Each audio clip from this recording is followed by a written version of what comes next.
big deal. Really? People know me.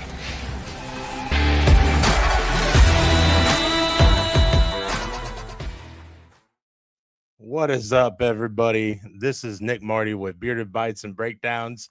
We're on a Thursday night, April 30th. Hey, it's the last day of April. And my special guest tonight is a recording artist. He let me be part of his, music video with Craig Campbell and Kendall Tucker. Welcome to Bearded Bites and Breakdowns, man. How are you? What's up, brother? Good. How you doing, man? I'm great, man. Just trying to grow this thing, and trying to get people on that are interesting and everything. And you just had a another Ocala hometown show, your fourth one. Tell us about it, man. Yeah, dude, it was great. I do a lot of touring outside the state, and for some reason, I don't really play Florida a lot. But I wanted to make sure that I at least come back and play Ocala at least once a year. So a few years back, I decided to start this thing, my annual hometown show. And the first year we actually did it at the Hilton in Ocala. We had 350 people. Second year we had 780, then 2,400, and it just continues to grow. So it's starting to become bigger than I ever thought it could be. So that's pretty exciting, man. It's just going to keep growing. I know. I was me and Heather were there for your first one at the Hilton. That was I was just, it was just amazing, man. You do put on a hell of a show. And Oh man, appreciate it. Listen, I want everybody to know who you are. So if you can introduce yourself, because I feel like I didn't do you justice when it came to that, Oh no, So- you're good, dude. I'm a recording artist. I live here in Ocala, Florida, and my music is kind of like it's kind of going a new direction now with this new stuff I'm dropping. But it's a mix of rock, rap, and some country. I've toured all over. I've worked with artists like Jelly Roll and Colt Ford and Bubba Sparks and all these different guys, and I've been lucky enough to see a lot of cool places and meet a lot of cool people like yourself. So that's the short version. Well, take me back, man. Take me back to like little Kendall, and tell me like what made you like fall in love with music, man. Well, I always loved music growing up. I grew up, in Denellen, so I grew up listening to Randy Travis, Toby Keith, and then listening to Eminem, Linkin Park, Limp Bizkit. I kind of listen to everything. So I fell in love with all genres, all types of music.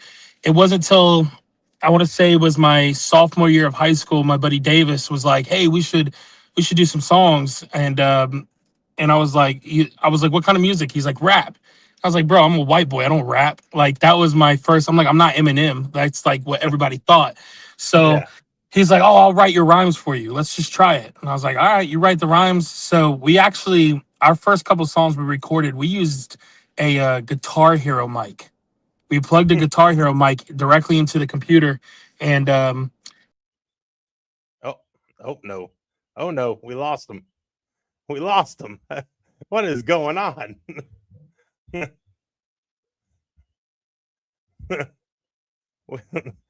Kendall, you gotta come back. Here we go. I don't know what happened there. Hey, I don't know either, man. It's sketchy right now. Good, dude. But he wrote the songs, and I recorded them, and I was like, hey, I think I could do this myself. So I started writing my own songs, and we started working together, and I got my start in Christian rap. Actually, we performed in churches, youth groups. We would do some public schools, and then from there, just opportunities started growing. I had the opportunity to open up for Lil Wayne. I've opened up for T-Pain a couple times, and Trick Daddy, Yin Yang Twins, all these different people. And then around 2019, I did a collaboration with Craig Campbell on Letters to Heaven, and mix the rap with the country. And that song really kind of took off for me, and I found this lane that was really doing well for me. So I decided to dive all in with the whole country rap thing, and that led to me working with Colt Ford and Jelly Roll and all those different guys. Listen, you name like a lot of artists that I grew up, listening to and still listen to. I still listen to Trick Daddy, and I still listen to Lil Wayne and everything like that, man. And Hmm. it's to me, I think it is just awesome. Like Jelly Roll. I was listening to Jelly Roll before Jelly Roll was getting big. Oh yeah, I'm one of those guys that likes like Tom McDonald and all those other independent artists that don't get recognized a lot. yeah, And absolutely.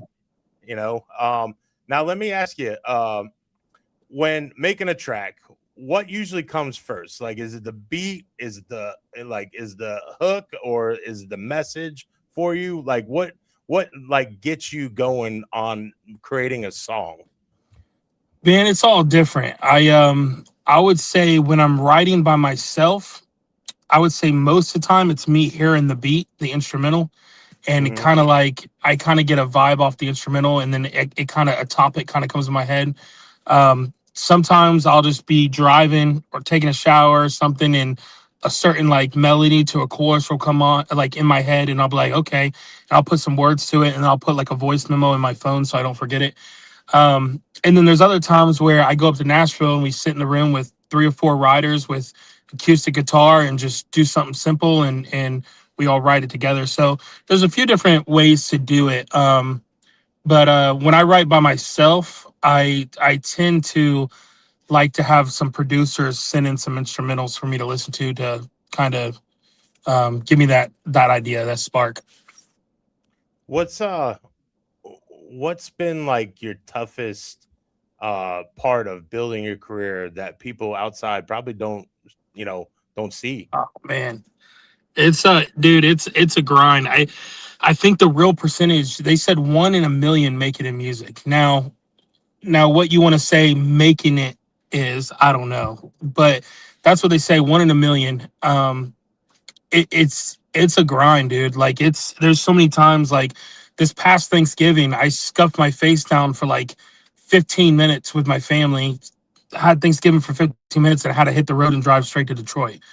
We did a show with Uncle Cracker, and we had to do a long drive through the nights. We've many nights of sleeping in the van, many nights of, you know, I don't know, just red eyes and long hours in the airport. And it's when we're on stage and we're performing, it's fun. It's my favorite part of it all.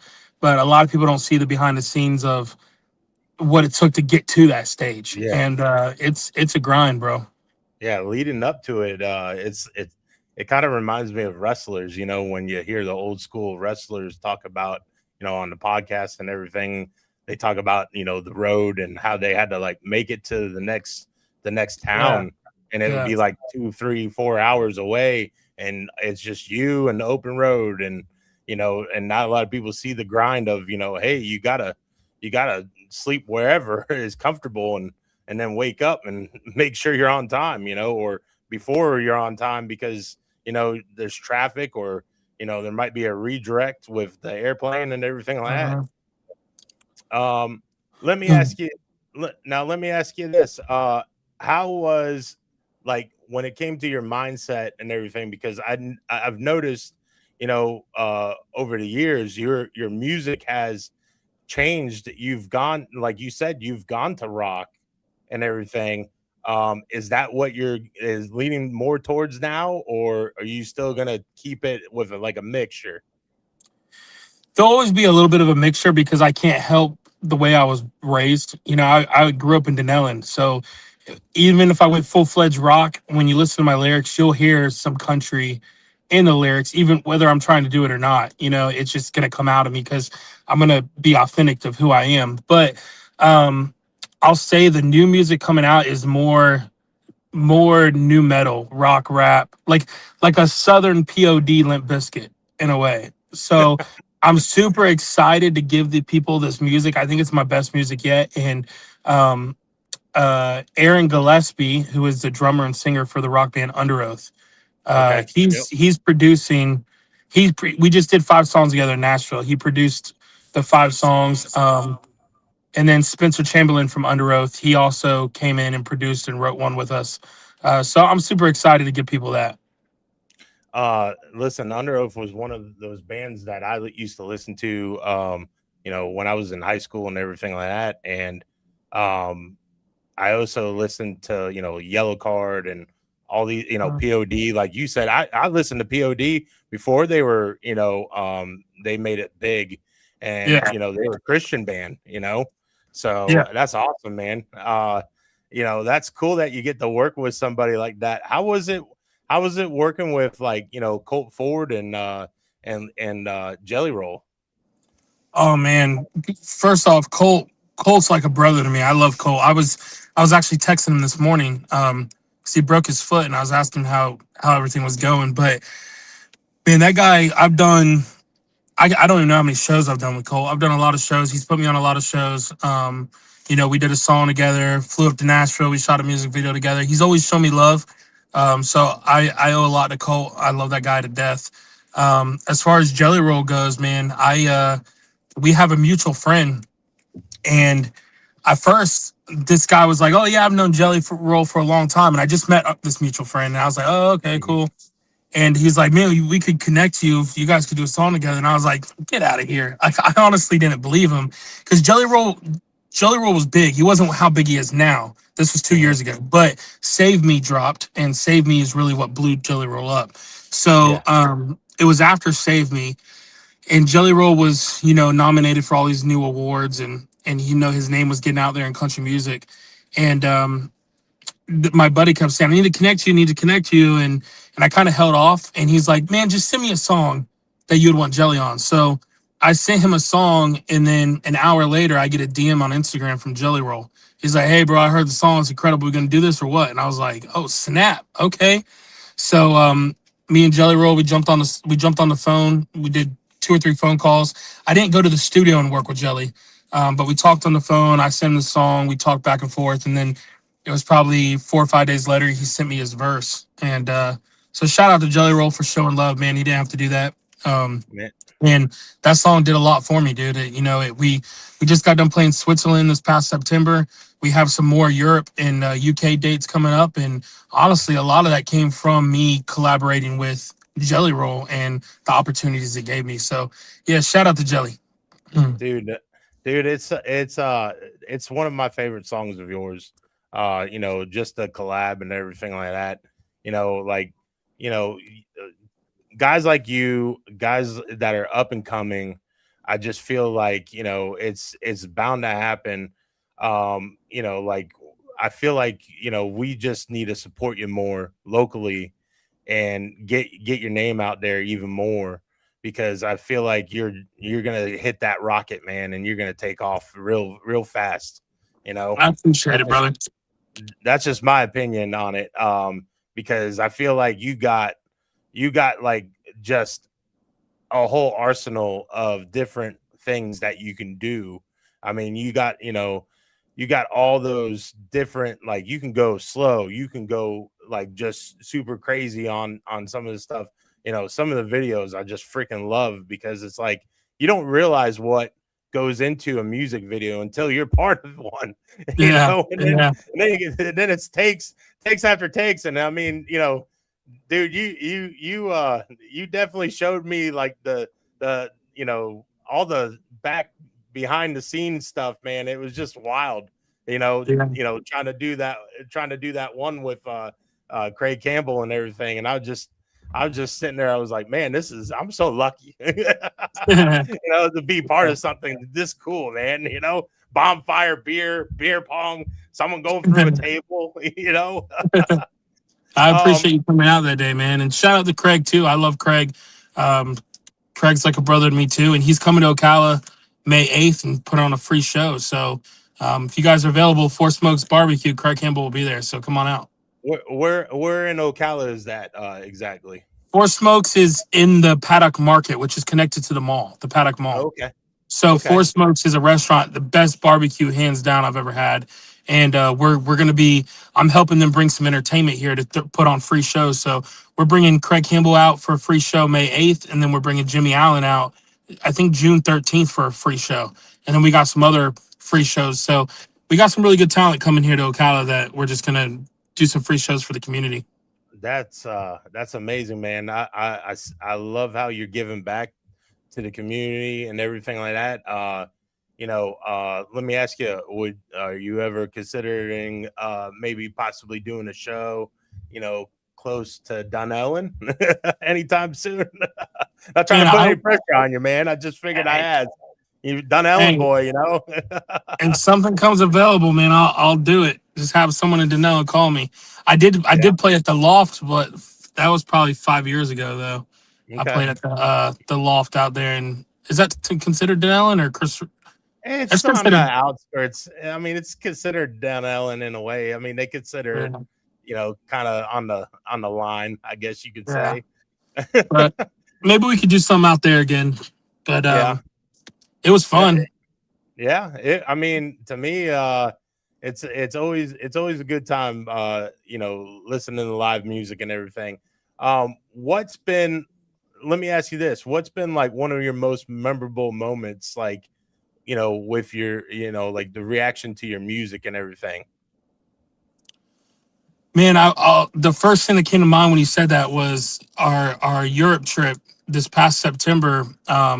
We actually headlined one of the festivals out there. It was we headlined Country Night, and we I fly out to Europe. We're in Switzerland, and we're about 2 hours away from the venue. And we had to go to the mall because my bass player's luggage got lost. It got sent to California. So Oh my we God! went to the mall so he could buy some clothes. And I'm walking through the mall, and this lady stops. She speaks broken English, and she said, "Oh my God, Kendall Tucker!" And that was the coolest thing that's ever happened to me personally, because I'm on the other side of the world and I'm 2 hours away from where I'm playing. And this lady, so she said, "Oh, I got tickets for your show this weekend," da, da, da. And it was just super freaking cool, man. I've never experienced. And then to play in Switzerland, where a lot of them speak English, but not everybody speaks, great English. Yes. And to be able to be on stage and perform for hundreds of people, and you look out and you see some people singing your songs word for word, but when you meet them at the meet and greet, they can barely talk to you. It's kind of crazy. So that was probably the coolest experience that has happened to me so far in the music.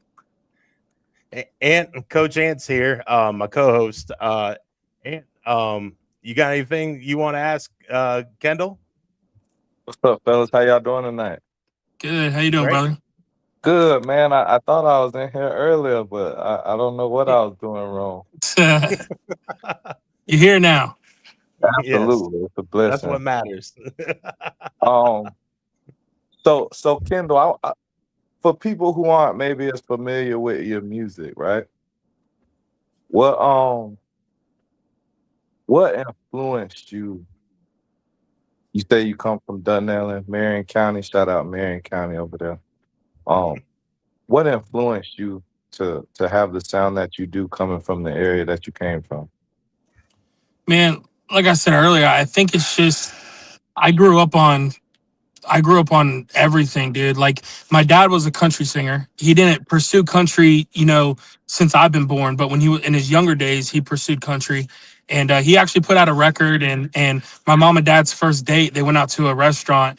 My dad stood up, went over to the jukebox, put a dime in or whatever it was, and played his song on the jukebox. So Really? he had a song that did pretty decent, that he put out when he was in his mid 20s, I believe. So, he loved country music. So I would listen to old stuff like Johnny Cash, and he also loved Elvis. So I'd listen to Elvis. I would listen to, and then, growing up, I listened to Toby Keith and all these different country artists. But all my friends listened to, rock, rap. So I was a big Eminem guy. I grew up listening to Eminem a lot, Ludacris and Lil Wayne and all these different guys. And then also, of course, Linkin Park, Limp Bizkit, POD. So really, I think it's just what I listened to growing up, really kind of molded what I love now. That's why people ask me like, what kind of music do you do? And I really don't know what to tell them, because it's kind of like I've done country, I've done rock, I've done rap, and it's kind of like a mixture of all of them. It's just what I love to do. So whatever I'm feeling, I'm gonna record. How do you approach that when you go into different songs and you might be expressing that song in a different genre, a different mode? How do you approach that in the booth? Does that change up any for you? Is it just natural for you to do it in different ways, or do you have to tap into something different for each different one? No, I would say it's pretty natural. And I mean, as far as the country goes, most of the country I do is more on the country rap side. So it's you don't really have to switch up much from rap to country rap. And even the rock stuff I'm doing, it's more new metal. So it's more rap versus singing choruses type, music that I'm working on now. So at the end of the day, 90% of what I do is rap. It's just on what instrumental am I doing? Whether it's on rock instrumental, rap instrumental, rap beat. It's kind of all the same in a way, you know what I mean? And I'm not changing who I am. If I'm doing rapping, I'm not talking about girls and cars and selling drugs, whatever. And then if I'm on a country, I'm not switching up to I'm a country boy. I'm just saying who I am and how I was raised and things I love and things I do, whether it's a country instrumental, rap instrumental, Goodness. or rock instrumental. Here we go. All right, there we go. Yes, sir. Man, the internet has been shaky here. They be messing with Right. these damn lines, man. What's one of those messages you could give to critics who may not, how some people are? Oh, they want to keep it traditional. They can't, Oh yeah. as time's gone on and as we've gotten older, you have so much crossover music, and a lot of it's great music, classics. What would you say to some critics that might say a lot of the genres shouldn't blend? Man, they got to get with the times. I guess, genres of individual genres, that's becoming a thing of the past. There's so much like Shabuzi. Shabuzi's killing it in country right now. But a few years ago, there's no way Shabuzi would be considered country. There's just so much. Even Jelly Roll, bro. Jelly Roll's music he's doing, it's really not country. But I mean, he's killing it. He's winning the awards. He's crushing it. I think um, country itself, dude, it's just so broad now. Now, for the people that like the traditional stuff, I hear you, and I like a lot of the older stuff too. I love older country music, like Johnny Cash. Mhm. I'm a big Johnny Cash fan, but yeah, I don't know what to tell these people except that they better get with it and move with the times, because there's no stopping it. Right. Let me what is it? Let me ask you this, Kendall. If someone's hearing your music for the first time, what one song should they actually like listen to? I would say Killpin is my latest single. That's the one I just dropped, and my new music is more that direction. So I would say Killpin for sure, and then the next one I would direct him to is Drag Me Down with Jelly Roll and State of Mind. I think that's kind of more the direction I'm heading. So that's probably where I would point them.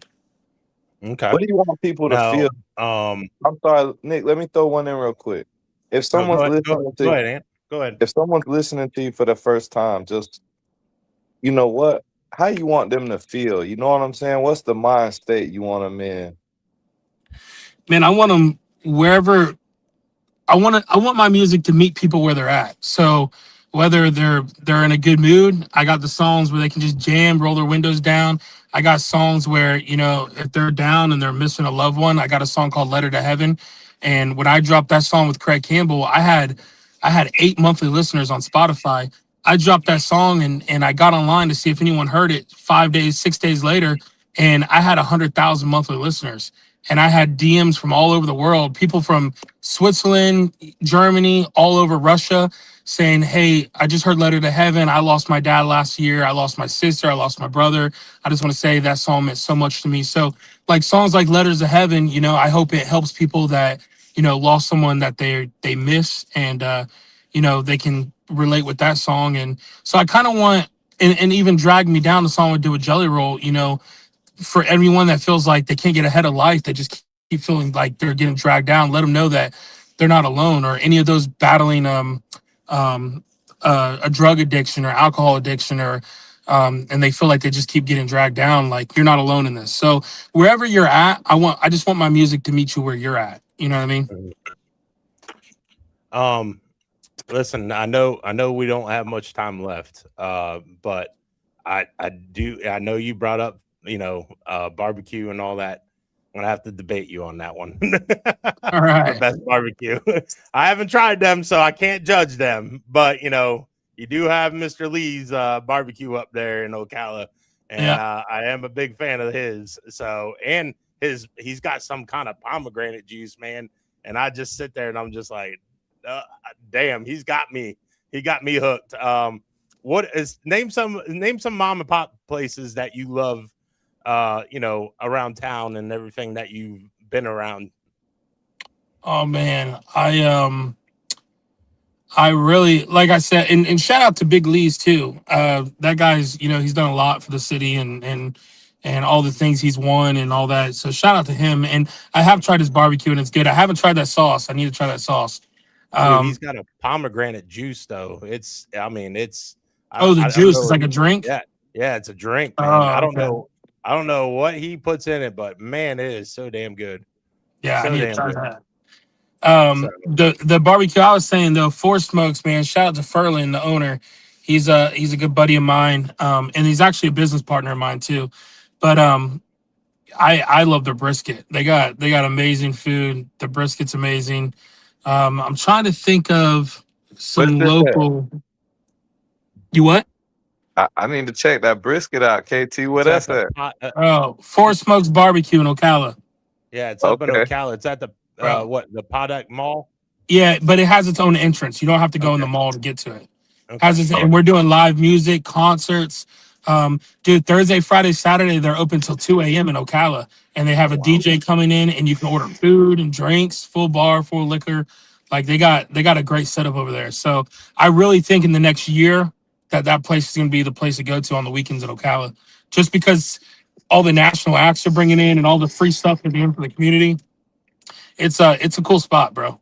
And it kind of reminds me of Nashville a little bit. They got a stage with a huge video wall. It's country, but they have a DJ come in and play like top songs, not just country. But it's a cool spot. But yeah, the brisket, and they got nachos where they put brisket all over these nachos, pile it high. Yeah, it's a fat boy Oh, dream. How's their sides? Oh, sides are incredible, bro. And I'm not just saying that because he's my partner. Yeah. And sides You don't are. have, yeah. Go No, ahead. the sides are really freaking good. Yams, like sweet potatoes. I don't really eat Okay. sweet potatoes, but I eat his. Yeah. And yeah, the beans, cowboy beans, macaroni and cheese. It has like a jalapeno macaroni and cheese, freaking delicious. So it's definitely worth the trip. But, it sounds like it, man. I'm gonna have to go try them out. We'll have to go try them out some weekend, man. yeah, I gotta check. I And gotta give check the Kendall brisket a out. food review on it. Whenever I hear good brisket, I gotta make it my business to check it out. That's too close not to get up there. Yeah, bro. Brisket's fire. Listen, if they got good collard greens or okra or anything like that on the side, Yep, man, fried I'm onions. there. They gotta have good mac and cheese too. Yeah. Because I always tell everybody mac and cheese is is the a fried vegetable. okra wet and squishy, or do they know how to fry it? No, it's not wet and squishy. Okay. No, yeah, it's fried good. Yeah. Now if they don't cook it right. If they don't cook it right, I'm gonna be up there flexing it, KT. I'm gonna tell man. Yeah. Now Kendall told me to come up here. Don't make me call. Yeah. No, I'll put my name on it. I'll put my name on it. That's good. That's good. Well, you got anybody else that you like up there? I know me and Ant always talk about, I always talk about Reds and and other places around here in Citrus County. I didn't know if you got any other places that you want to name up there.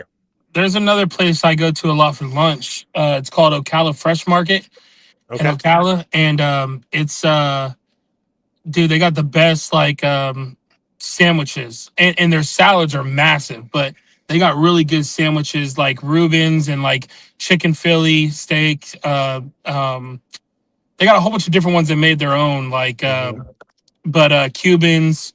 But I really like their hot sandwiches. They got the best. It's just hot sandwich with a bag of chips and a drink, but they got the best sandwiches, I think. And everything they use as far as their ingredients and their meat, everything comes from local farms and local, around. So it's all fresh and you can taste it. It's good, man. So I think if I was going to shout out two places that are like local and not a chain, it would be Ocala Fresh Market and Four Smokes Barbecue.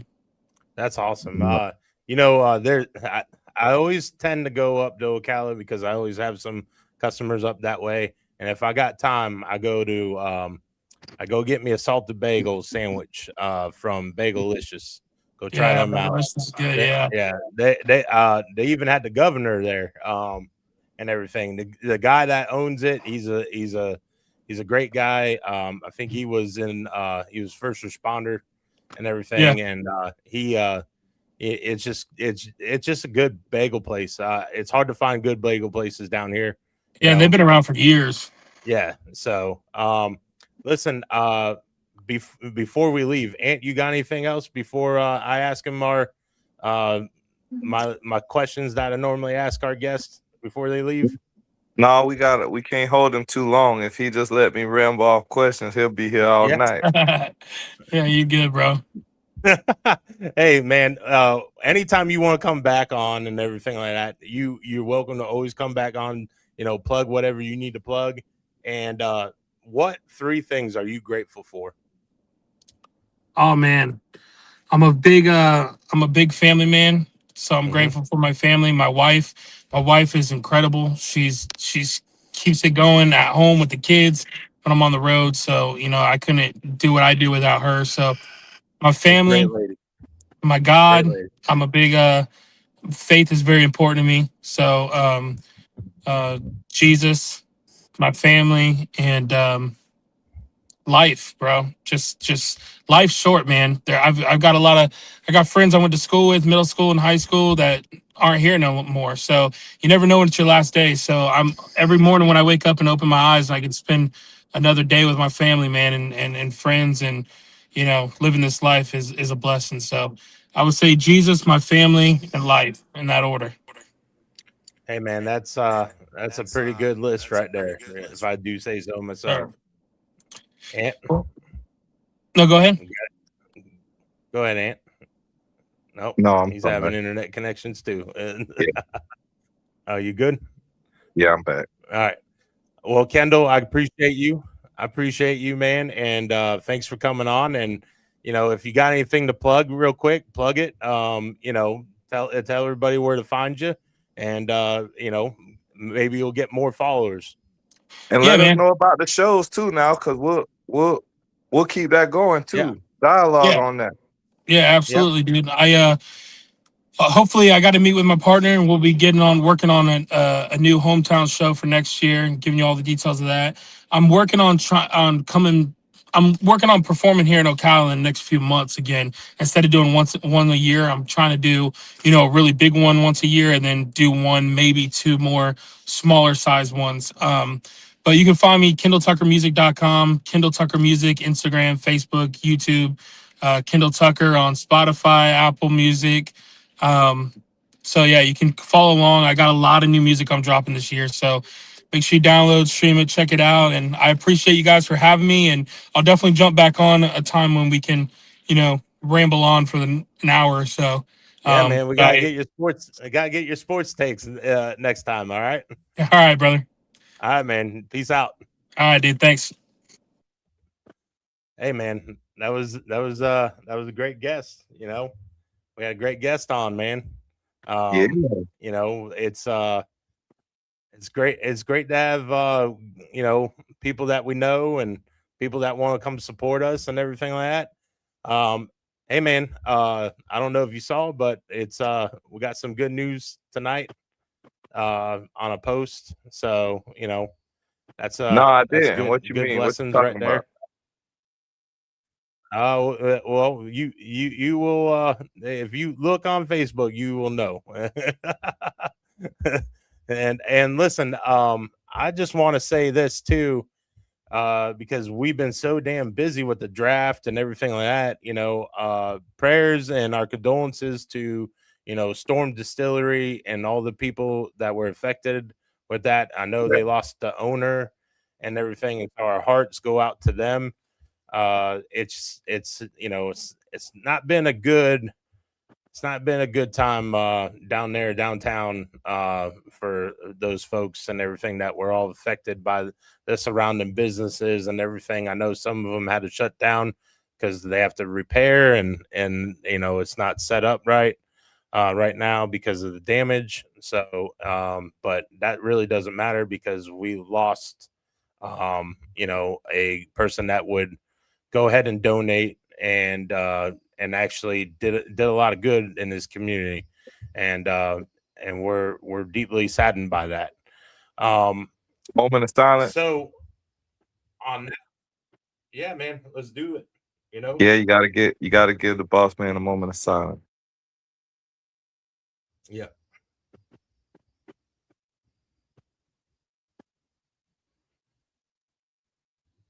And Amen. amen. Yeah, I think it's tragic what happened down there. You can't I think it really goes right back to what Kendall was saying at the end. We never know when our last day is. Yes. A routine day at Yep. work could And I be can the last day, yeah. So tough. And I can relate to him by he's talking about the kids that he went to school with in middle school and high school, and a lot of them ain't around. I can say the same thing, man. I had a lot of classmates and everything like that next door neighbor I told you about, not being around anymore. It's sad, man, because it's like, the devil gets you some way, somehow, some way. And unfortunately demons do appear, and they get people. So with that being said, though, listen, man, we had the draft. We did the first night. We didn't do any I tried to do the second night. I was just like not having it. I ain't gonna lie. I wasn't feeling it, man. Sometimes when you go solo, you're just like, I'm missing my co-pilot, man. So, but I, listen, I was so happy. who do you what? Oh, go ahead. No, go ahead. Let me hear Go this. ahead. Give me some of the guys that you fought, some of the teams that you fought were the winners, and then that you think that had the best drafts, because I got about 5 teams out of the 32 that were legit home run hitters. Mm.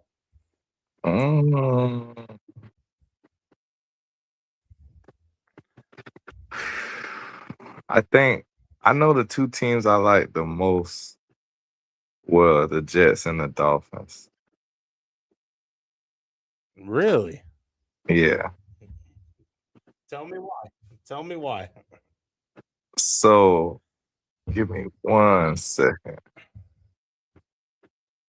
So I will go ahead. If you want me to go ahead, I'll tell you my 5 teams. give me 1. Okay. No order. I felt like the Bucks. I felt like I was drafting for the Bucks. With Ted Hurst getting drafted, Keontae Thomas. They got Bain. I just felt like they were drafting out of my head. That's what they were doing. They drafted Bain first and everything like that. I felt like they improved a lot. They got some playmakers, and I'm not just saying that because they were Miami players on there, but Hurst, I really like him as a wide receiver. He's 6'3", 215 pounds. Like him because You he's know, fast. people, dude, I like him because I feel like he runs good routes. He's tall. His catch radius is good. He's just pretty damn fast, and They had a real good that's what. draft too. Yeah. Jeremiah, is that his name or is that his daddy's name? Josiah Jeremiah Trotter, I think Trotter's his son, name. Junior. Yeah, Right. Trotter No, no, Junior. no, Yeah. no, no, no, no. It's not. It's No. not a junior. Oh It's no. Josiah. His name's Oh, Josiah. okay, I Josiah. think. Yeah. Yeah. His other son plays for I think the Eagles or someone Okay. like that. So Y'all got yeah. a guy in like the 5th round, DeMonte Carpart from Clemson.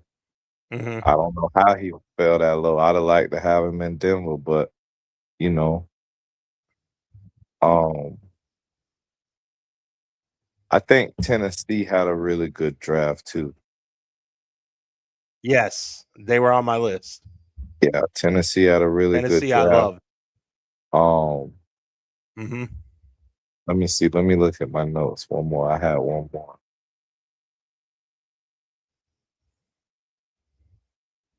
I thought Tennessee had a good draft. I thought the Bucks had a good draft.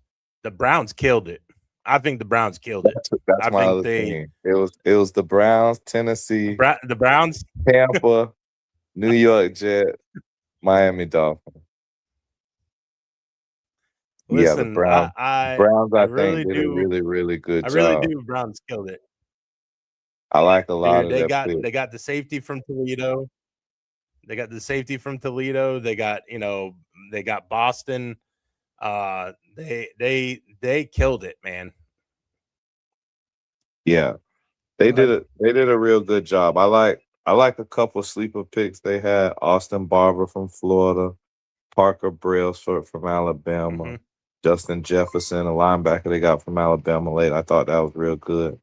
I thought it was real nice to mix the wide receivers how they did with Boston and Concepcion. Really solid. You know, they put themselves in position. I mean, you remember last year they got the running back out of Ohio State, um, Mhm. defensive Yep. rookie of the And year, the they rebuild linebacker. that offensive line, man. Well, they got 3 of them. I think all 3 of those guys play. Well, they rebuild their offensive line through free agency and the draft, and they did a couple trades. I feel like they are, dude. I feel like they are going to be a contender if they can get the quarterback right, because Monken don't play around. He's old school, man. He's an old school kind of guy, and I feel like he's going Should to have have played. them pretty He should damn have prepared. played. He should have played. You know, he should have played Shador. Well, it's his first year, Stefanski screwed up. Oh, that's who I'm talking He about. screwed Kevin up. Stefanski. Yep. Boom, Yep. boom, boom, boom, boom.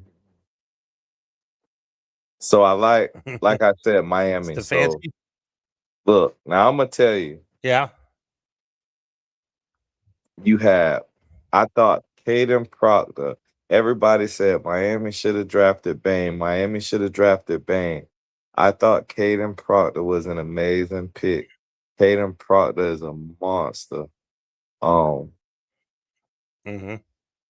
and I don't, my only thing is mind state. Like, I think he was one of them guys. He started at Iowa and went to Alabama or something like that.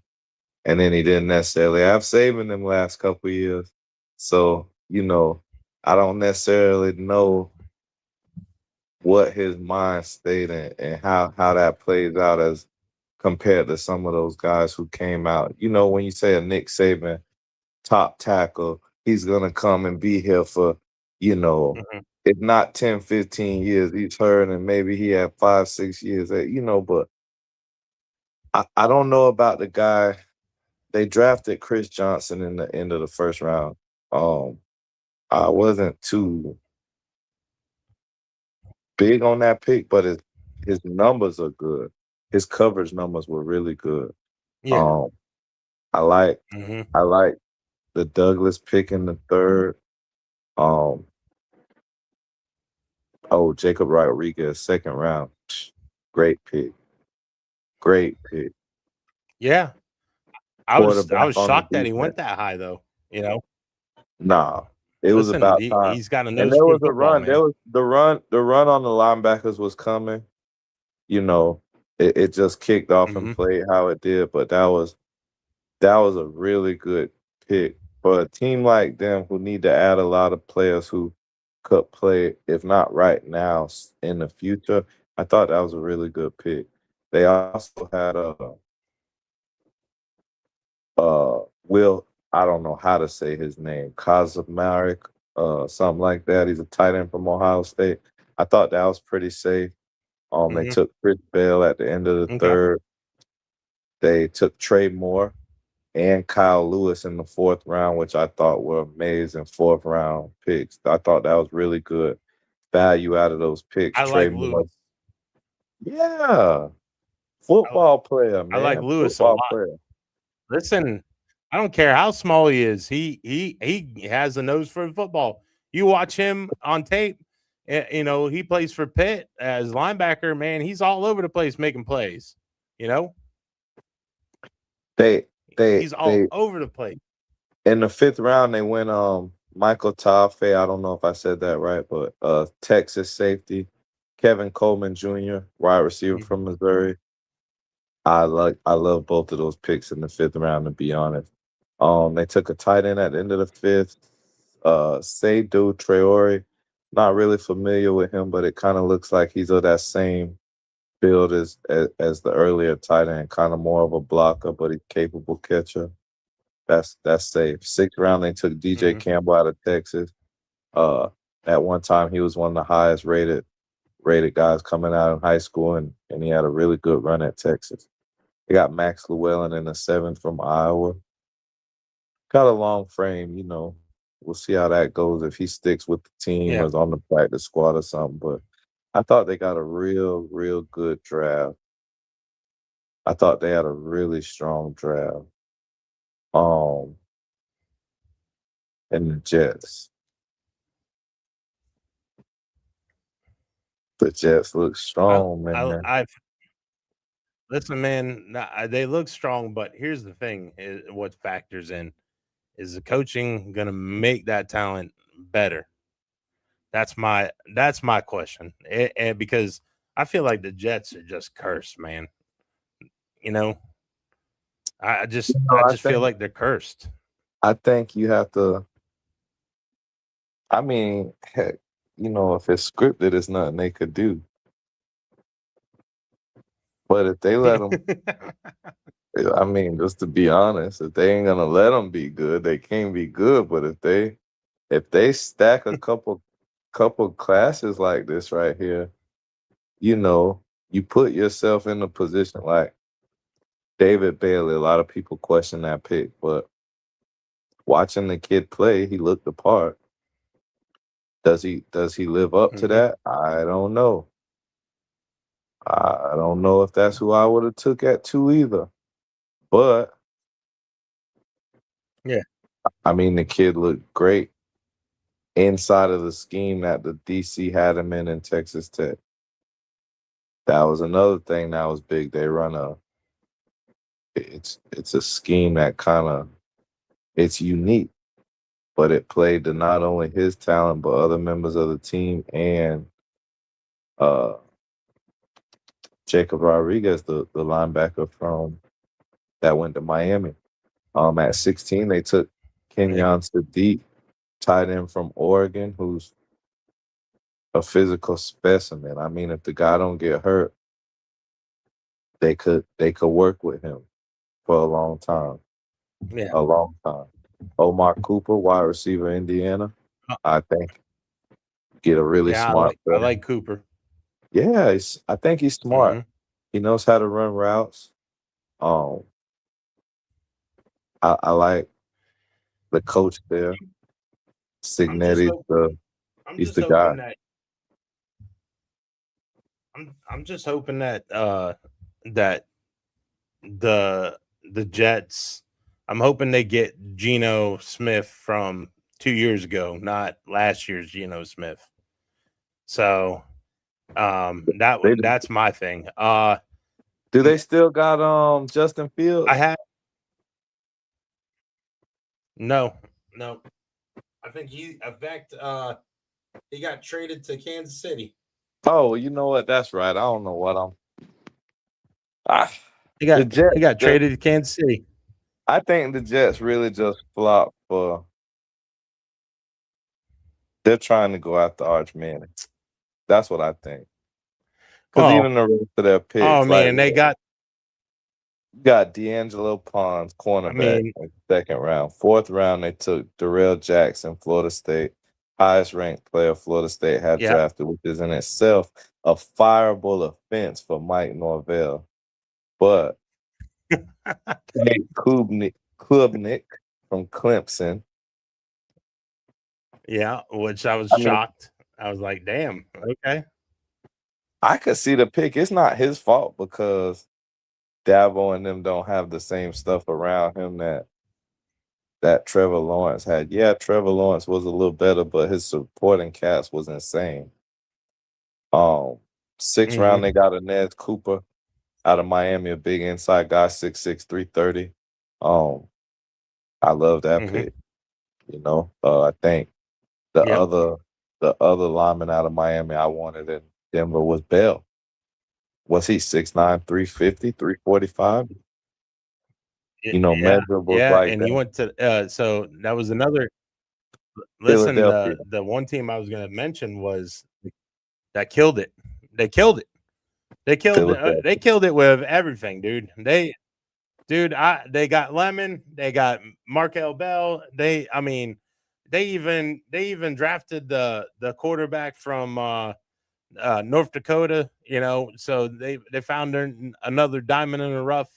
North Dakota State. I'm not gonna do that. I'm just saying. Not gonna do that. They traded for Gennard. Their last quarterback from North Dakota State was a bust. Makai Lemon, I like. In a way. Makai Lemon, I like, but we'll see. I think Eli Stowers, however you say it, was an underrated pick. The tight end they got from Vanderbilt, he was the guy I was looking at for Denver to take. Not necessarily a big blocking type, but Stowers is a good route runner. Yeah, I like him a lot. I like him. And like I said, then they got Bell in the third. Let me see what they got. Peyton in the fifth. Michael Morris. They traded for Gennard. I like that. Well, who? Yep. That, like I said, Gennard. They traded for Jonathan Gennard, pass rusher from the Vikings. They traded for him. So to me, like, you know, you got the Eagles that killed it. Kansas City, I think, killed it. With, you know, just two of their picks, their two first picks. You know, Peter Woods and Delane from LSU. They killed it on that. And then I don't know about that. No, you don't think so? Let me ask you a question. Yeah. We have an all-pro corner in the league. Yep. We don't want to pay him. We let another team sign him. We trade up in the draft and pay a rookie more money than the other teams playing the all-pro. I don't agree with it, but I understand why they did it. Is because help me understand. He wanted. Well, so this is why they're strapped for cap. Okay, the strap with cap. At the time, he wanted a bigger contract than he did. So, basically, he ended up going ahead, and he, you know, they were like, hey, we're gonna just trade him away. So they traded him away because they realized, okay, he's what, 27, 28? We're just going to go get a younger guy, have 5 years under that guy, 5 years of control, technically you don't have to renew his contract until the 3rd year, 4th year, right? Because you get 5 years with the 1st round pick. So they got but him there's and no guarantee. There's no guarantee he's gonna I be agree. that good. I agree with you, but it's a gamble, you know, Yeah, and I like it's I like Spags, I man. like the Woods pick, but you just kind of you trade up to get the lane. I think Mhm. you wind up losing 3 picks for him. You trade up to get Woods. They're in win now mode, but I didn't understand the Nussmeier, because like I I do. understand, like I do. you do, yeah. Because we're gonna be chasing his ass. Now let me ask you this, Yeah, because you're Nick a Bonito. you know Nick Bonito. That's why. you're yes you're a Broncos fan. So what do you think of the news that's been coming out about Bo Nix's ankle and all that stuff? Like, do you think he's gonna be okay, or I ain't heard there's a nothing. little bit of worry? What news? He went to well he went back in to go get it cleaned up again. It was Which just was a a little routine procedure surgery. and everything, but yeah, well, yeah, I understand that, but they went back in. So my question to you is, are you concerned that he's not going to be ready by the beginning of the season? Nah. I didn't ever think he was gonna No. be ready by the beginning of the season. Okay. I mean, don't you think you guys probably should have gone out and got yourself a backup, or you happy with the backup you got? I'm just asking. I gotta ask, You man. understand? I understand. Check me out. In a way, so boom. The first wave of free agency goes, the draft goes. Now we're gonna go into this next wave of free agency, right? Who's the most Yeah. I mean, all your other teams, really. Where you gonna go that's a contender that doesn't have a backup in place or a backup and a guy they drafted? Just go look around. hmm I mean, I think we're the spot. I think that I hate to say this, but I heard some rumors that we might sign Aaron Rodgers as a backup, and I would take that. Yeah. I would take that. He'd be oh, it'd be something. But Well, who knows? the good news is for you. The good news is for you. I don't know if it's good news or not, but the Steelers, they put a tag on him where basically the Steelers can match it, but Rodgers can't sign with anybody after training camp begins. So they put this No, no, no, no, transition no, no, tag no, on no, him no, no, no, no, no, no, where no. They yeah. put the tag they have on him is that he can't their old compensatory picks if he signs before June 22nd or before they start training camp. Yep. So it's Yep. just a And they have holdout. to pay him 10% more. They have to pay him 10% more than what he made last year. So, listen, that's to me that's a little dirty, but it is. I mean, it's a business, But the Steelers did draft Drew Aller from Penn State, and I already told you how I feel about Penn State players. So, that's just my opinion on. I feel like he has the talent, but he's got the size and everything. But is he going to be able to put it all together? I don't know. So, and they drafted Will Howard last year, in the 6th round, 5th round, something like that. So it's going to be interesting to see what the Steelers do. I mean, they got the weapons in a way. Let me tell you but somebody I wouldn't I don't mind know if they signing got. as a backup. Huh. Cooper Rush. Okay, you can have I them. want my. I'm just telling you, as a backup, I wouldn't. Like Pittsburgh Listen, has to build back. I think Pittsburgh made a mistake trading Pickens.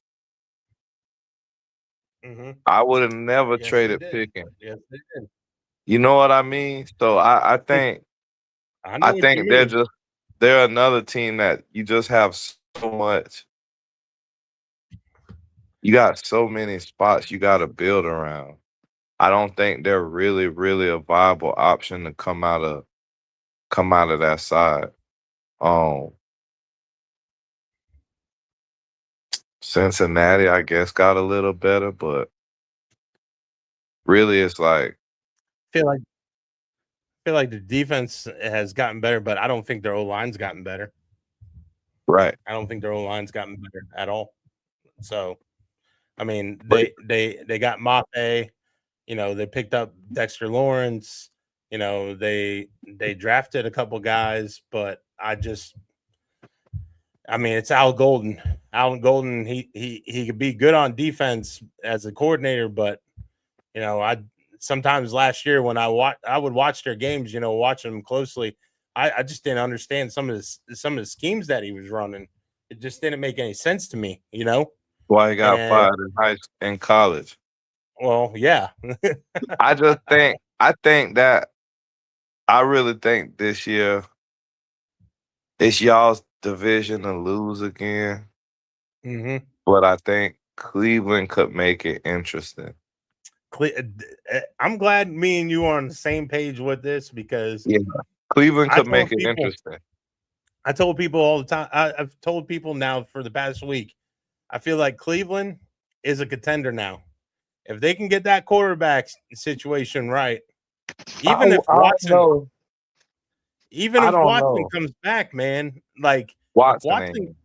Listen, if I'm just saying, if Monken can get anything out of that quarterback room, if he can get anything out of them, it's Todd Monken, man.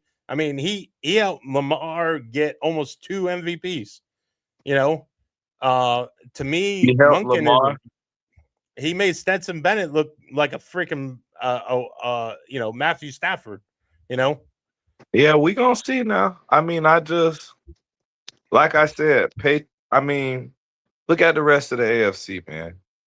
That's just your division. Look at Buffalo. The Jets are a dumpster fire, but I love their draft. Miami dumpster fire. I love their draft. Patriots went to the Super Bowl. New England, I don't even know what's going to happen because they got turmoil right now with their damn coach. Well, it's nobody. The coach likes to, he likes a little contact. We ain't gonna go no further than that. Jaguars are less than impressive at best. Titans trash, but I like their draft. I think in that division anybody could have a quick turnaround. I think in any division they could, but in that one, I mean, the Texans have all the pieces, but they'll self-destruct. The Colts. The South is so wide open, man. So wide open. Then we got the toughest division in football. Denver, Kansas City, Chargers, Raiders. It's just, I mean, 3 out of the 4 is playoff / Super Bowl contenders. I mean, I don't think the Raiders are going to do anything yet. But they could sneak up on teams. I mean, they got a pretty good look on paper. They got a pretty good defense on paper. Okay, Kubiak, I like as a coach. I want to see what he does as a first year coach. I don't know if Mendoza's gonna start at all unless Cousins really craps the bed.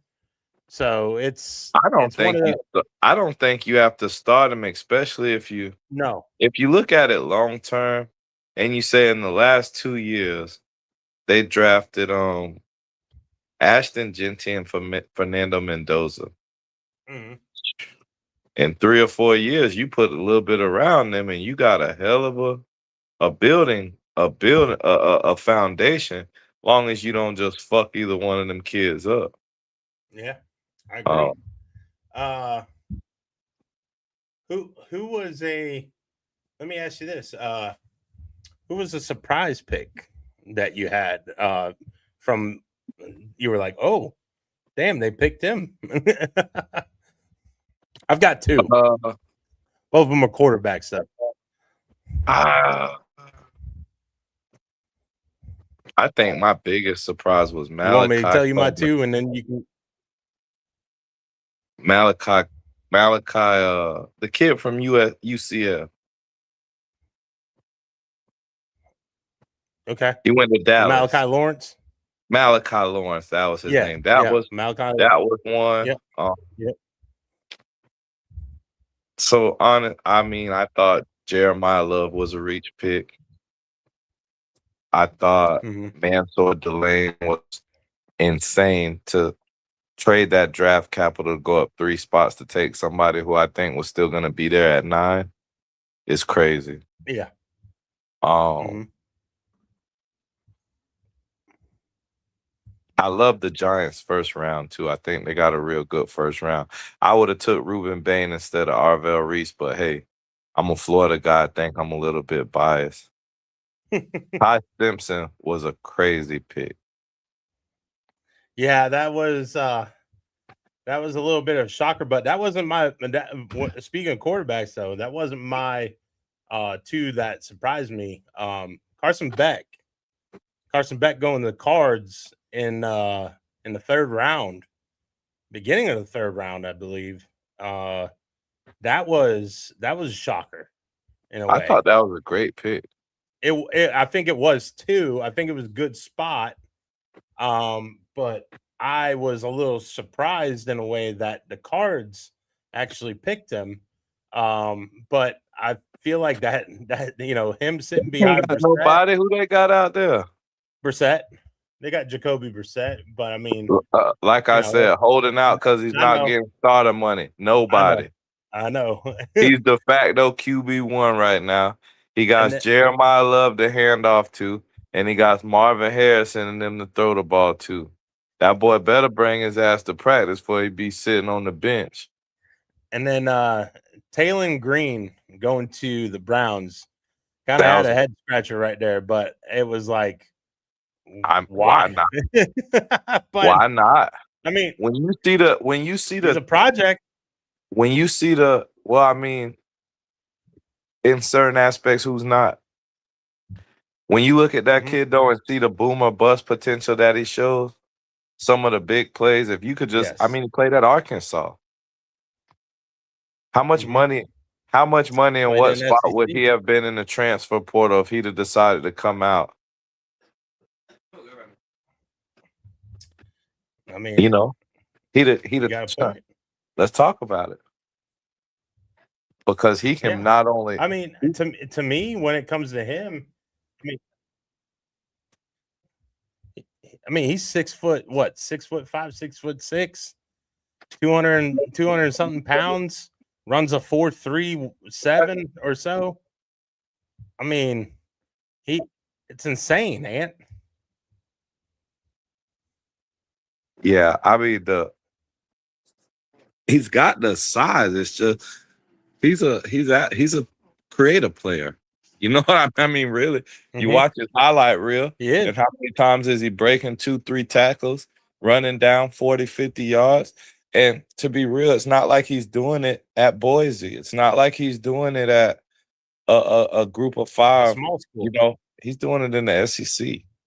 He's getting banged on every week, and he's going in there, and every week the guys come into the game knowing, hey, they got weapons. Mike Washington, some other guys, but a lot of speedy guys at wideout. But ultimately, this guy right here, if we can get him, he's the head to the snake, and you know how it goes. When you're that guy who they know if I can get him, they can't beat us. He's gonna take a pounding, and I like that pick a lot. I think that puts a little pressure on those guys that are all at I was gonna say, which Cleveland. quarterback do you think they would? I mean, they can't keep them all, right? I mean, that's what, 5 quarterbacks. You got Watson, you got Sanders, you have Dylan Gabriel, you have the Green kid. That's a lot of quarterbacks. I I mean, mean, let's be honest. that's a young, talented room there, though, in a way. We're talking about we haven't seen Deshaun Watson be the guy we're talking about in 4 years. Oh, I know, Right? but if anybody, So listen, if anybody can do it, I'm telling you, my money's on Monken. I think well, Monken can get something out of him. I don't doubt that he can get something out of him, but I just look at what it's all worth. I mean, I think eventually you have these young guys you've drafted, and let's be honest. I mean, I love Dylan Gabriel, I really do, but I don't think he's gonna hold off Shadur Sanders. Yeah, I just don't. I don't think. Right now today, I don't think either one of them beats Green, but or Green beats either one of them. But I think if he had a better chance, his chance is to beat out Gabriel. What did you think about them getting Concepcion and Denzel Boston? I mean, that right there, man, is that. Listen, Help the QBs. Help the young. Look, if you look at it, I looked at it like this. Yeah. Last year, who'd they take? They took Judkins, I think, from Ohio State, if I'm not mistaken. Judkins, and they took Fannin. Bowling Green tight end. Remember him? So now you say you match those two receivers with Fannin, Judkins. They've been doing good the last 2 years, stacking talent. Now, if these quarterbacks can't get their shit together, how hard is it to convince a big name to come in and play with that young, talented core? Or, to be honest, keep swinging the damn bat? Yeah. I mean, I'd draft until I draft out of it. But you got to give the guy that can do it the chance. I mean, you can't have a young guy and play with his confidence and then expect him to not be affected by that. I think, anybody can have bad games and bad days and all that, but. And then for free agency, let's talk about free agency for a little bit. Where do you think Tyreek Hill is going to go? To the bench somewhere. Yeah. Yeah. You think he goes back to KC like everybody says? I'd imagine. I mean, okay. You get the familiarity. I think he kind of wants to play for a contender. I thought there was a chance we might take a shot at him late in the free agent process in Denver. Yeah. But with the Waddle trade, that's out the window. So we'll see. I mean, it's Tyreek Hill. Every team in the league might shoot their shot, how they say. But I don't know, man. I think the biggest shakers right now to me are two older guys, but they play a premium position, and that's Bosa and Hayward. I think those are two really big names right there, and they haven't fallen to my knowledge yet. I don't know. I might be paying attention to it either. Well, you got Keenan Allen out there still. You got Bosa, Joey Bosa. Calais Campbell signed with the Ravens today.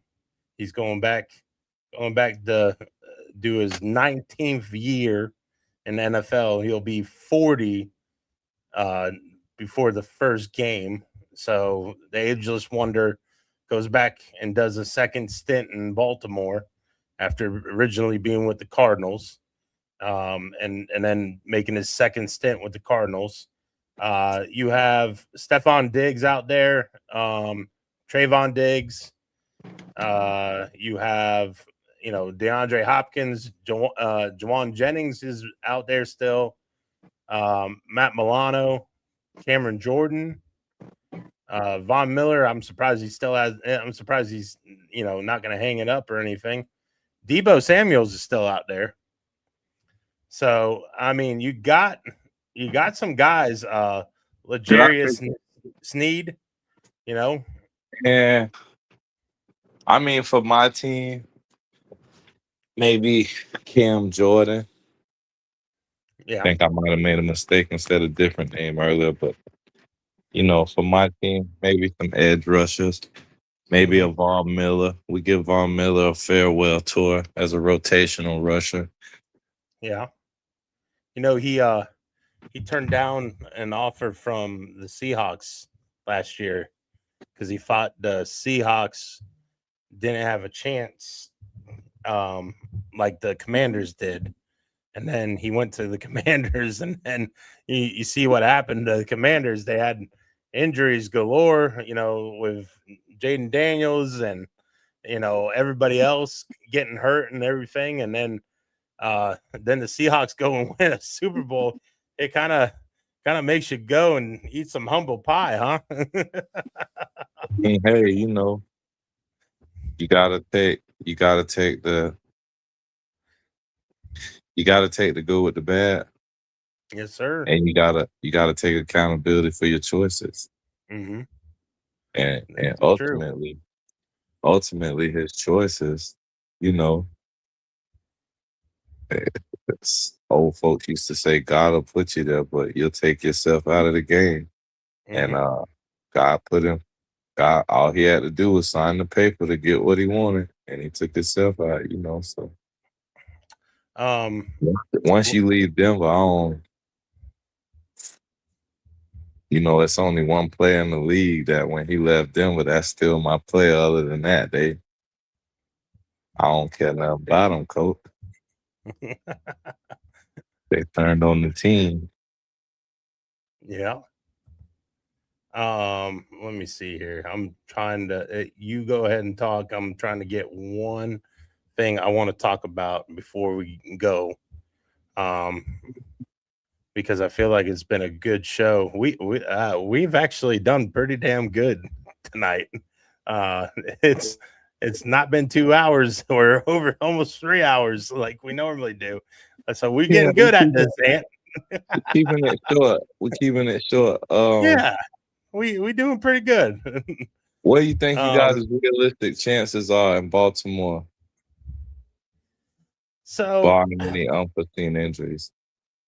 Barring injuries and everything, I feel like we are a Super Bowl contender. But what has me worried is they didn't dress the O-line like I was wanting them to. I feel like Mekhi Beckham is still out there, who used to be the teammate of Lamar Jackson back in Louisville.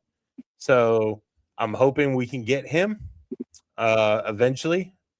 I feel like he might be taking his time. He doesn't want to go through OTAs and all that stuff. I heard on a couple different podcasts that, Lamar was very heavily involved with this draft of getting Sherrod from Indiana. He said he wanted a tall, lanky receiver that can go up and get the ball. And he hasn't really had that. He hasn't had a young, tall receiver like that. They picked Jacoby Lane from USC. Who'd you pick in the first round? We picked Penn State. Vega, Iona. I'm not too thrilled about him because I'd rather have Bain, but it is what it is. I hope to God he actually is not a bust. Where did Mike Evans go? Mike Evans went to the 49ers. So let me ask you this question. Yeah. Because I don't think they can win it. Who? The Baltimore? 49ers. Oh, the 49ers. Yeah. Baltimore fan. Mhm. Lamar's getting older. You got Henry. Mhm. You got Andrews getting older. As a fan, wouldn't you like to see the team kind of go grab a Mike Evans or something like that? I would have chopped off one of my fingers, probably two of my fingers, if we gotten Mike Evans. I kid you not. I kid. And you don't know how big of a fan of Mike Evans I am. I would have traded 2 Ricky Williams draft pick versions of that. I would have traded the whole draft for 2 years in a row just to get Mike Evans. Like that. That's how much I love Mike Evans. Like Mike Evans is just the tall guy that he just gets open, man. He's just he ain't the greatest route runner or anything like that, but he just He's knows how to use smooth. his strides, man. He is. He's smooth, He- man. I ain't gonna lie. I was big when he came out in his first couple of years. I remember fussing with a lot of you guys, and I was on that bus that I felt like, he went to a favorable situation for him in the league. And in college, he had Manziel. And no, Manziel didn't make him, but He made Manziel was. Manziel. I'm not gonna go that far. In a way, he did. In a I way, ain't he gonna did. go that far. He Hey, made listen. He made Manziel was great in college. His highlight reel, but this is what I'm talking about. His playing time with Johnny. There's a lot of highlights of Johnny running left, right, left, and throwing it up, and he just had to stay with it. You know what I'm saying? We ain't gonna take away from 2. I will agree with you to a point. But I'm going to tell you right now, Mike Evans made it. Let me put it this way: Johnny Manziel was ice cream with chocolate syrup. Okay, Mike Evans was sprinkles and the cherry on the top. That because he made him look even better. Like he made him look even better because he would. That one catch that he had against, I think, Alabama, where it looked like he wasn't even be able to catch it, and then he caught that son of a gun, and the DB fell down, and he went to the touchdown. I was like, good Lord. I was like, that game was so fun. Man, you talk about some fun football games with Manziel and stuff and Evans. They might have not had a great team around them, but they were so damn fun to watch. I went and watched them. In person. And when I went to that game, I watched him play the Panthers a couple years back. Mm-hmm. And man, that guy's different, boy. Yeah. That guy's just different. I mean, it just he's got it down. He was a guy I would have liked to maybe make a move with Cortland Sutton, one of those guys, and get rid of. But I understood our team being where it was, the move that they made. I'm not really a big fan of Sean Payton's roster moves. Oh, that's even better. Let's talk about that right now. Yes, let's talk. Yes, before we leave. Let's talk about blowing the bag right now. Is that what we doing? Or what are we doing? Hey, we're gonna talk about this right now because to me, I love this camp. Okay, Sam Franklin Jr. I love that picture, Big 2-8. Dude, I you know how much I love this camp. There's a couple times where I've missed it because I was on vacation and everything. I like volunteering at the camp. I remember Antonio Hicks. I got to help coach the D-line and O-line when Antonio, my boy. And when Antonio was there, man, he was such a good, gentle soul, man, and love that kid to death. He was so like he was like a sponge, man. He would just soak it in because me and him would just talk ball and everything like that. And it was very fun. It was very hot. He was raised good, coach. Yes, he was. He was very Antonio was raised good. He was. Listen, Sam's having his camp. I don't know how you did it, but you pulled some strings or something, with your connections. Ooh. And Cool, and have coach. it go to Crystal River this year. Coach, what you talking about? Look, I mean, I feel disclaimer for like everybody watching. I have nothing to do with Stay Laser Focused, Sam Franklin's camp, Crystal River High School. I don't know what Nick's talking about. In the past, I've been a very Sam, avid Sam, supporter. how much did it cost? How much did it cost, Sam? I, Checks in the I've been a mail, he very said. avid supporter of Crystal River High School, like I will always be because of where I'm from. But it just naturally worked out like that.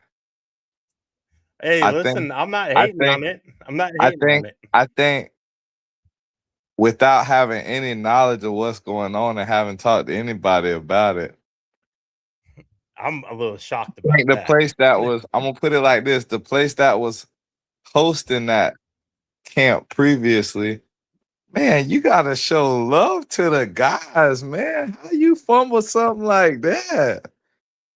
The whole area Don't know, got man. one NFL player and you fumbled that.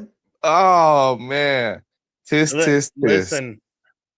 Listen, my so here's my thing too, and I hope you do talk to Sam because you know how much I respect him and love him, even though he's a Bills player right now. Um, listen, Hey, I just want to make a suggestion because here's what my old coach does over there in like not Cocoa anymore, but New Smyrna. When they do the camp for I think like Chauncey Gardner and or whoever holds the camps over there, they do it at night. So the kids ain't killing it during the day in that hot sun, man. Just a suggestion. I'm just saying it would be kind of cool to do it at night, you know. Just throwing it man, out there. Maybe if we coach, could wave those fees coach, of the lights and all that. that Just young saying. man, that young man, he got that stuff on another level now, coach. You know, I know. I don't have no parts of trying to plan or persuade, but I might could get you to talk to somebody who could, you know, be a representative to get him that message. I gotta check. Listen, I know you know some people, so you know, I'm just throwing it out there. Maybe do a camp at night because you know it is scorching hot during the day, and it's you know Florida it's a killer coach. for volunteers. And I know it's Florida, but my goodness, you know you want. Listen, I want the kids to work, but I also don't want them to pass out either. That's gonna be So it's gonna be a great day. First Sam yes, Franklin camp being held at Crystal River High School. It's a historic day. You know, I'm sure people are gonna be out recording and taking pictures and making memories with their families, and kids are gonna come from all over like they've been doing the last couple years. And I think it's gonna be a great day. I think you should pop out, coach. I mean, I listen. If he needs I got volunteers, some. I could probably get some Buffalo gear, and I'm sure I got some old Pirates gear in the closet if you want listen. to blend in. You know what I mean? I'll have to see if they can push back my basketball game so I can make it to this camp because I don't know exactly what time this camp is going to be, but you know, I'll be wanting to go. So definitely on the 13th of June. So Great. and if I can volunteer my time, you know I will. I will definitely love to be out there with them kids and giving back. So to me, that right there would be amazing to do, and a pleasure that I've gotten to do. And I also have to. I got a picture of one of my favorite players with Sam that I would love to get signed for that player and give it to him in a frame. So just throwing it out there too. So you know, not trying to get any special, you know, special little gimmies here, but I'm just saying. I know it's in Crystal River, you know, in your neck of the woods that you like to brag about all the time. You know, I like to call you the unofficial, mayor of Crystal River now. Hey, coach, the proof is in the pudding. You know, listen, I'm not hating. I'm just saying. So, listen, you got anything else that you want to talk about? no, man, I think we did pretty good today. We're gonna come back next week. Yeah. Got some special guests coming up. We're gonna keep it quiet, so you guys got to check the page for that announcement. And I'll catch you next week, Coach. Listen, you're gonna love our Tuesday guest. I'm gonna tell you that right now. You are going to love that guest. Let's just put it that way. I got something for y'all. I bet you do. So, hey, listen, with that being said, we will keep on plugging these camps and everything. If you want to join the podcast and everything, and you want to come on, please reach out to me or Ant. And listen, like and subscribe to the page, on the Facebook page, on the YouTube channel. Hey, all it takes is a like. It just takes a couple clicks. Hey, we appreciate y'all. And peace out, everybody.